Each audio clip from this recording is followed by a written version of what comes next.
So this is the Pollux Kit review. I recorded the audio and most of it in the car and in a parking garage. So if there is, stuff and echo, that is why. So some of the audio is recorded. Right now I'm not. So Pollux. So grade. I put an asterisk here because some people are going to take my words out of context. If you're a veteran player, he is C, maybe C plus tier. If you're a very new player, new account, fresh account, he's A, maybe an S for you. Now, let me go on to why, okay? He's a very good awaker. So his stats, let's start with his base stats. Above average. So his attack stat is 140. The average is 120. That is the baseline stat at level 60. These are level 60 stats. And his Enlightenment or whale stats is crit rate and damage amp. Very good. Every DPS wants that. He's a DPS ultra character. Now, I'm going to scroll over and I'm going to show you the other DPS base stats. So he's in line with, this is Doricine, 140, same. Doricine has more health, less defense. You don't care about that. Calf has more attack, same amount of health and less defense. But you know how the Fiamma stacks work. So he's average. He's nothing to write home about stat line wise. He's not a 24. 24 has 20 more base stats than him in the attack at the cost of nerfing everything else. So his stats, perfectly fine. Talents. Now, his talents, exact same gimmick as Caster. So the first card Pollux played each turn, he gets 10 Alimus and gains 280 damage and 60 shield. And after every battle, his base damage and his damage scaling on Atonement by Pain is increased by 20% in each exploration fight. So let's say it is a long stage with like 9 fights. 9 times 20%, 120% base damage buff. It's big. And Atonement of Pain damage is doubled in boss battles. So you want to bring him in exploration stages. Stages with few mob fights going straight to the boss, he's going to be weaker. Like Caster. You see what I'm going with? He's pairing with Caster. Now that's his biggest pro and con. That's the reason why I rate him lowly. A low is he pairs with units that are already good. I'm going to go into that later on in the video. Now, exact same. Yep, he synergizes well with Caster. Caster does not need him. Caster doesn't need anyone. That's the problem with releasing a unit that synergizes with an already powerful unit that needs X unit. He's a win more character. Pollux is win more. He's very good. There's nothing wrong with him. Okay? Unlike Clem, which is useless. Pollux is very useful. If you're a new account, let's say you have a weak caster, Pollux can help him in the long run. You have a good retain unit. However, other carries, there are better damage awakers than Pollux. Okay, I'm going to go into, again, I'm sorry, I'm getting off track like I usually do. Arc 2 talent, Soul Forge. Same as Caster, infinite scaling. So, the base damage of his Atonement of Pain, which is his main damage card, is increased by 100%. You don't care. Or his Atonement of Pain mechanic. It's his Atonement of Pain mechanic. It's not really a card. But it's the first card to play. So every 50 Sin stacks, you add 1 Sacred Heart to your hand. Sacred Heart is the derived card, like Caster's Onyx Plume, like Doricine's Evernights, etc. So it's not a card it's a card you start with, depending on which Enlightenment you have him on. But it's a card that costs 1 cost, and you play it, it does damage, and it gives you 3 Sin stacks. Now, his mechanic is he builds up Sin. Now, a lot of you degenerates love this Twink Boy. You're going to pull on him no matter how good he is. Yeah, they're double downing on his Twink powers. So yeah, his entire mechanic is he deals with Sin. He wants you to sin. Some of you guys are like ending the video right now saying, yeah, I want to sin. Yeah, this awaker is for me. He's catering to you people, okay? He's catering to you degenerates. So just pull for him, okay? You don't have to listen to this video anymore. But yeah, he gets sin stacks. The more you sin, the more powerful he is. So if you're a degenerate IRL, he's going to be a very good unit to your account, okay?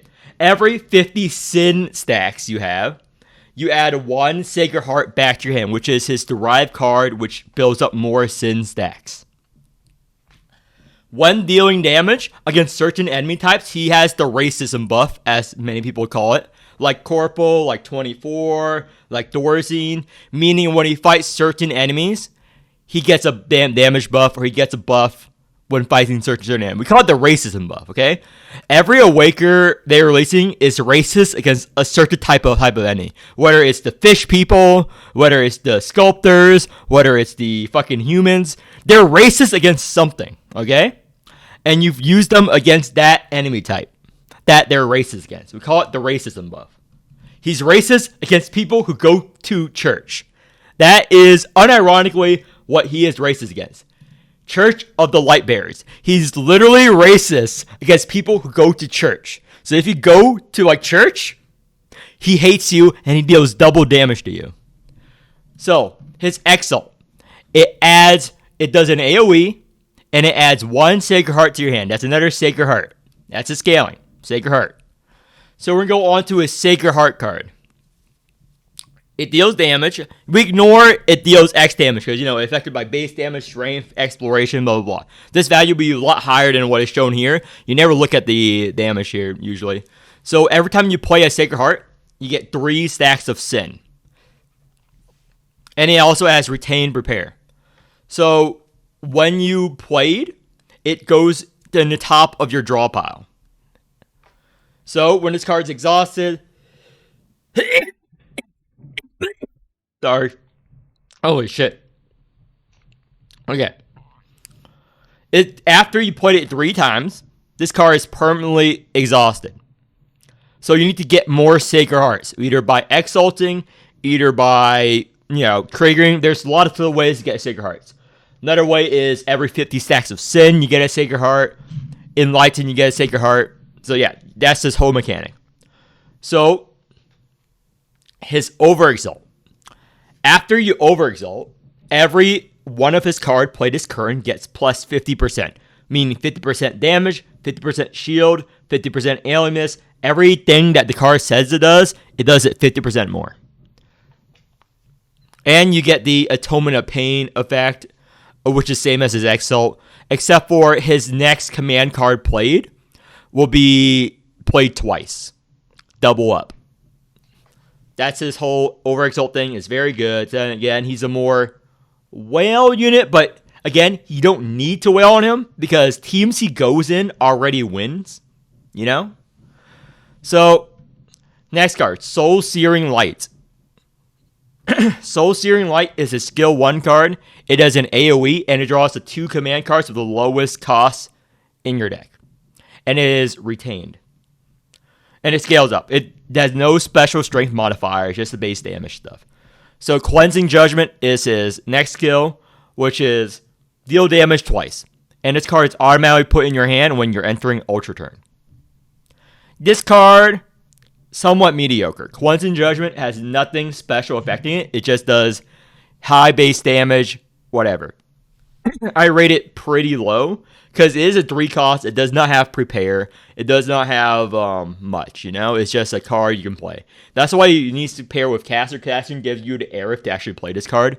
Otherwise, it's very hard to play Cleansing Judgment, in my opinion. It's very hard. 3 costs, a very heavy card without Prepare. Strike defense, nothing to write home about. It's a basic standard strike defense until you get to the Enlightens. Now let's go to his Enlightens and what I recommend. E1, you start with a Sacred Heart. Mandatory. Base Pollux does not start with any Sacred Hearts. You have to either Exalt or get to 50 stacks. It takes a while to get the Sacred Heart. You need this E1 to start with the Sacred Heart right off battle. It's just like Calf's E3 that's mandatory to start with Fiamma. In order to play his mechanic, you need E1 immediately. Turn 1. If you do not have E1, you cannot play his mechanic turn 1. E2. Each card in hand, his strike defense gain 1 alien miss when played. So if you have the wheel plus hand side wheels, that's plus 12. Oh, plus 11 technically, if you want to get down to the semantics. And whenever Sacred Heart is played, the rift cost of the next Cleansing Judgment is reduced by 1. So it solves the issue of the skill 2 3 cost card being expensive. However, this is locked behind an E2 Enlightenment. So if you don't have the pools to pull an E2, Cleansing Judgment, sell. Get rid of it, because it's a 3 cost. If you have E2, great. Again, this is a very invested character. However, he does not scale as well as Calf or Dorazine, which scales off strength and whatnot. He goes well with Caster, and Caster's already strong. So Divine Revelation. When exhausted on the 3rd use, the next Pollux command card is played additional 1 time whenever Sacred Heart. E3 is admittedly not that important as E2. So E2 Pollux is what I recommend. I'm going to write that. E2 recommend is a breakpoint. E2 breakpoint, you knew everything. Because again, why is E3 not good players? When exhausted on the 3rd use. How many times is this going to take place during a fight? It's good to have. But again, when you play a Sacred Heart, it goes in the top of your draw pile. And you have to draw again, so you get something that can draw it, which is an Onyx Plume. That's why he runs out of casters, so you Onyx Plume so you can play again. But you have to play it 3 times. That is going to take into effect every time you get a Sacred Heart in the battle. And remember, the only way to get Sacred Heart is from his E1, his Exalt, or getting 50 Sin stacks. And his Sacred Heart only gives you 3 Sin stacks. And his Rouse, so generally speaking, you're not going to play that many Sacred Hearts over the long term. This is going to take an effect. This matters a lot, but it's not going to happen as many times as you would think. And all it does is it causes his next card to play 1 more time. Like, even if you trigger it every turn, the effect is decent, but it's not, groundbreaking. So let's go over his Wheel of Destiny. It is a crit rate wheel. Wielder's card base damage and crit damage is up. This is very good on Calf, on Caster, on other units. Why? After using Wielder's Exalt, gain 1 stack of Enlight. Next card plays, consume 1 to increase the final damage and shield by 15%. Now, I don't know if you realize this. None of his cards but his base talent gives him big shields. None of his cards really does big dick damage. It's upper scaling. You know what does do big dick damage? Hyperflare. You know what else does big dick damage? Fucking Umbral. Other unit cards. So this is a good if you plus 12 it and put it on Calf because she needs the crit rate. This is very good on Calf. You know why? She plays all of her cards. She's a command card champion. And she exalts and hyperflares. Very good on Calf. Pollux does not need his wheel. It's very good on him. Pull 1 copy of it. Put it on Pollux. It's not a good overall wheel in general in comparison to past wheels. The Calf wheel, insane for strength scaling. So I'm going to go into why he's very good for new or medium players. Which means new players starting a new team, very good. Because you're lacking damage carries. If you're lacking damage carries, great. Pull for him. If you're an older player, a vet, even ultra players on Discord thinks he's mediocre. Monchi thinks he's mediocre. Manglao thinks he's mediocre. They're the other people that play 400 D-Tide endgame, and they play more ultra comps than I do. They think he's mediocre. You know why? We all have the same opinion on Pollux right now. Is that he is a win more champion. Every team he goes in can already do Alert 5. Can already do the hardest content in the game. Easily. Invested. Why would you not invest your pools on those teams than on Pollux? If you have a OE caster, if you have a plus 12 caster, he already kills every A5 easily. He's like to Will. He's already a complete team on his own. He's already powerful by himself. Now, he synergizes best with Pollux. He enables a lot of Pollux's mechanics and things, you know? He can get Pollux running. He's the best partner for Pollux. They're brothers in lore. However, he does not need it. You already win every piece of content in the game. There is no content in the game where if you have a OE or plus 12 caster, you would think, I need more power. I need more power. You already kill everything within 10 turns, which is, you can pull Pollux. You can kill things in, let's say, 5 turns, 4 turns if you want. But rather than pull on Pollux, you can pull on more caster, make it easier. Let's say you don't have an OE caster, and you think, I put Pollux. You could just pull for more caster, and not pull for Pollux. That's the main issue. He's a great unit. If caster was weaker, if caster did half of his damage, or like a third of his damage, if caster did 0 damage, pull on Pollux. If caster did half of his damage currently, you would still not pull on Pollux. Caster auto crits. Caster infinite scales. Casters can help you live 100 turns until you infinite scale him up. You have to remove caster's infinite scaling, and then you would need Pollux on his team.